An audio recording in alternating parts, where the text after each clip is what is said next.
Vous n'avez qu'à regarder le C919 et le comparer à la 320. Et vous verrez qu'il y a une similitude quand même qui est assez époustouflante.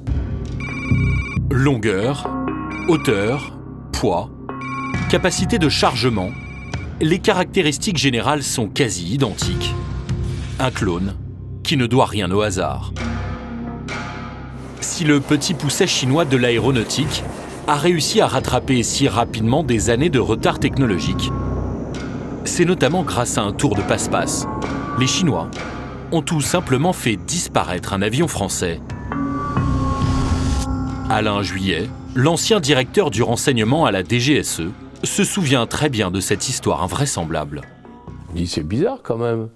Il y a eu 2 avions achetés, il y en a un qui ne vole pas, ou qu'on ne voit pas. Et effectivement, au début des années 2000, l'un des 2 premiers Airbus A320 vendus à la Chine disparaît totalement des radars et n'apparaît sur aucun vol commercial.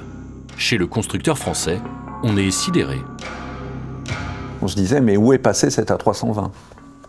Et en fait, cet avion a été vendu, désossé par les Chinois, pour essayer de copier un maximum, de comprendre chaque pièce de l'avion pour pouvoir les reproduire à l'identique.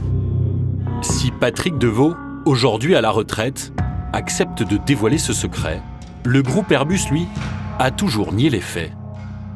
Il faut se mettre à la place, je sais pas, à la place du PDG d'Airbus ou à la place du président de la République ou de tel ministre des Affaires étrangères en disant qu'est-ce qu'on y gagne ? Est-ce que ça va servir à quelque chose de leur dire vous nous avez volé un avion, il a disparu, c'est pas bien.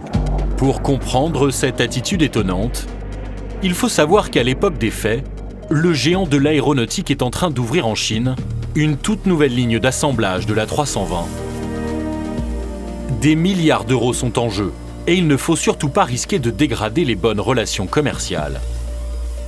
Le marché chinois est un marché considérable, mais c'était pour faire un maximum de business. Pourtant, même la DGSE s'inquiète de cette nouvelle usine, qui donne à la Chine de nouvelles possibilités d'espionnage. À l'époque, on l'a dit aux dirigeants d'Airbus, faites attention parce que ce sont des Chinois et à partir du moment où vous faites de l'assemblage en Chine, à partir du moment où vous faites des pièces en Chine, ils vont essayer de vous copier. Traditionnel. Alors on dit, vous inquiétez pas, on contrôle tout.